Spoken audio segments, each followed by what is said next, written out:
ঘরে বেঁধে বাস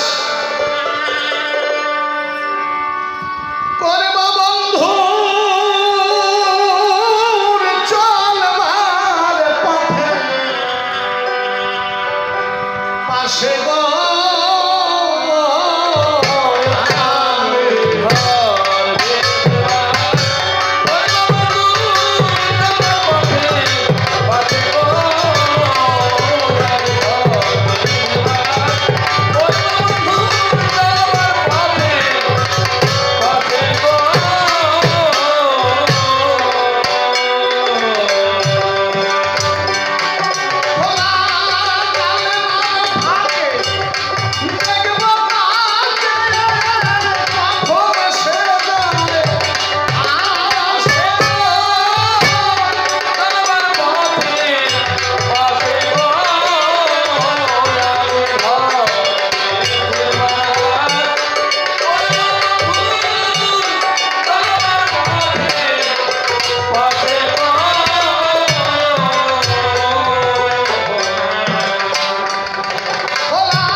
আসলে কৃষ্ণ এবং রাধার এই যে মহাভাব,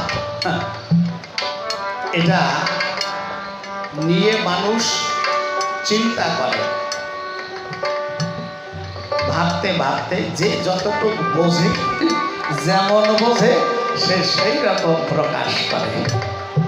আসলে বলা বলি, লেখালেখি, এটা দিয়ে রাধাকে বোঝা যায় না। বাবুল কবি পাগল বিজয় সরকার এই ভাবের উপরে কি বললেন? উনি বললেন কি, আমি ঘর বেঁধে বাস করবো বন্ধু চলবার পথের পাশে, খোলা জানলার ফাঁকে দেখবো তাকে কখন সে যায় আসে। আচ্ছা বাবা, তাহলে কোন জায়গা থাকবে এটা বোঝে। ওনার যাওয়া আসার পথের পাশে তো থাকা লাগবে। কি যে পথে যাতায়াত করেন সেই পথের পাশে থাকতে হবে, তবে না তাহলে দেখা যাবে।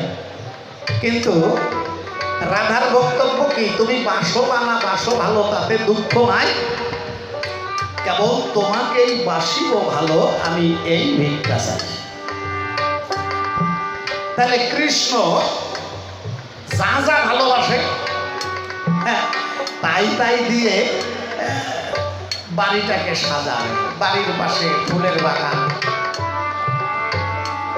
হাসপাহেরা ফুলটাকে সবচাইতে বেশি ভালোবাসে, সেই গাছ লাগাবে, আসবে ফুল বাগানের পাশে দাঁড়াবে।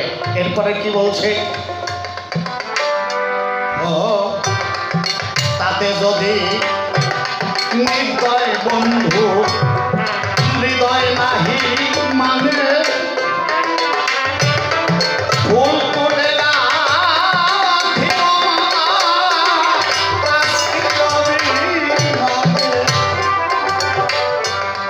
তাতে যদি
আমি তখন ছুটে গিয়ে পদ্মচরণ পানে বন্ধুর পায়ের মালা খুলে নিয়ে পদ্মযাপন চলে।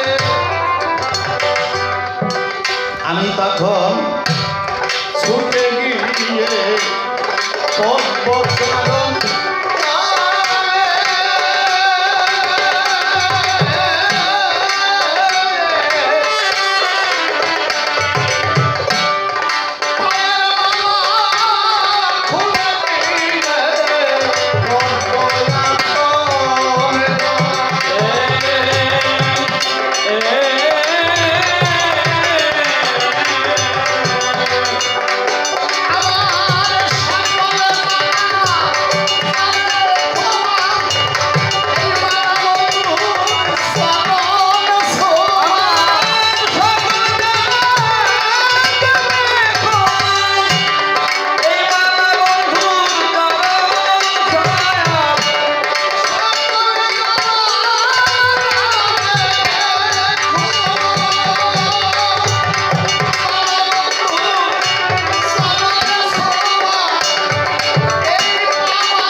বাবা, কৃষ্ণকে পাওয়া মানে কি? প্রাপ্তি মানে হচ্ছে আপ্তি, মানে ভাবতে ভাবতে নিজেই কৃষ্ণ হয়ে যাওয়া। তাহলে রাধা ভাবে ভাবতে ভাবতে ভাবতে ভাবতে ভক্ত নিজেই কৃষ্ণময় হয়ে যায়। তার নিজের মধ্যে নিজেকে যেমন দর্শন করে, এরপরে সর্বময় কৃষ্ণকে দর্শন করে। আচ্ছা, ওই কৃষ্ণ অন্য কোনো জায়গায় যায় কি না যায় সেই দিক তার লক্ষ্য আছে? একটা ধূলিকণা অঙ্গে মেখে রাধা কৃষ্ণ বলে কাছে, কেন? সখীরা গিয়ে বলছে, এ কি ব্রজের ধুলি অঙ্গে মেখে কৃষ্ণ বলে কাঁদছিস কেন?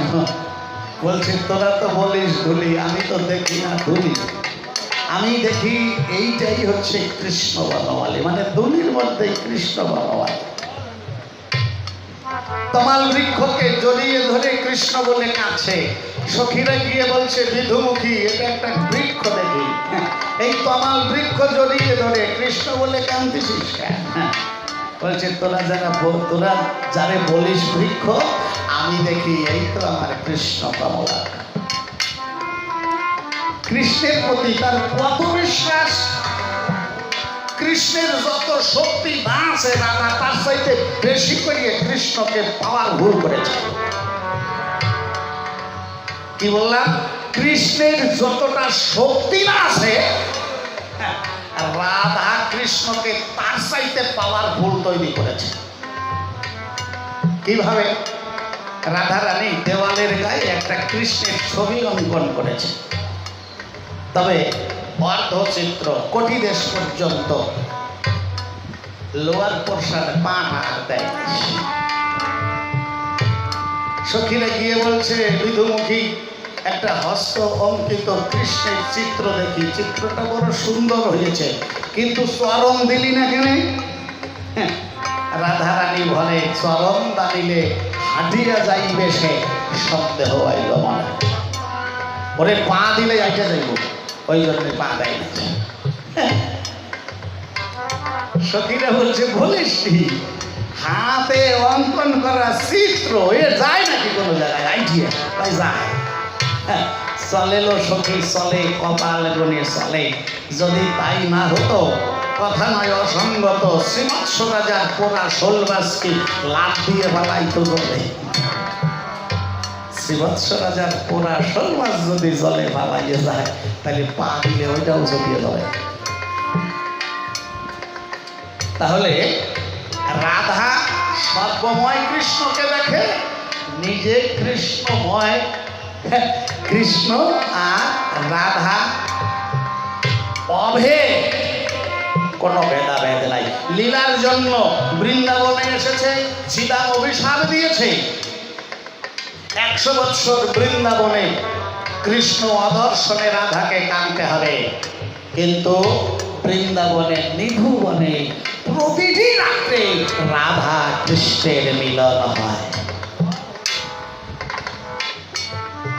এদিকে ভক্তের বাক্য রক্ষা করছে, আর এদিকে নিজেদের অন্তরঙ্গের খেলা খেলছে। এইগুলো রামানন্দ বুঝবে না। তাই কি, তাই অর্জুন শেষে কাইন্দিয়ে গোবিন্দরে কইছে যে, তাহলে এক কাজ করো, তুমি আমার দেহরথের সারথি হও। আচ্ছা, দেহরথের সারথি হয়েছে। আচ্ছা বাবা, এইবার বসে একজন যোদ্ধা, সে যখন যুদ্ধ করতে যায়, আর একজন যোদ্ধা বা ভালো যে রথ চালায় তার সারথি বানাইয়ে নেয়, তাই তো? আচ্ছা, যুদ্ধ যতক্ষণ চলে সারথি খায় ততক্ষণ। আচ্ছা, রাত্রিবেলা ঘুমানোর সময় কি সারথি নিয়ে ঘুমায়?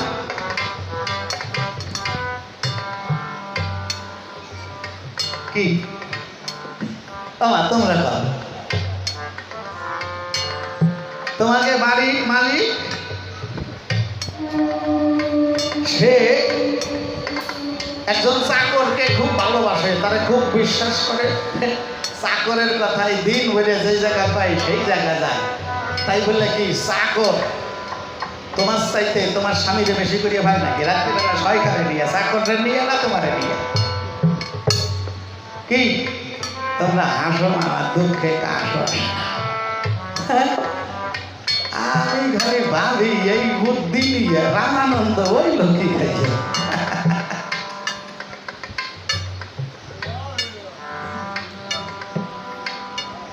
এই এখন আর বুঝবো তাহলে বুঝলেন তো তাহলে একান্তে বসতে হবে তাকে পাইতে গেলে তাই বিজয় সরকার কি বললেন বিজয় বলে তবে আমি বসিব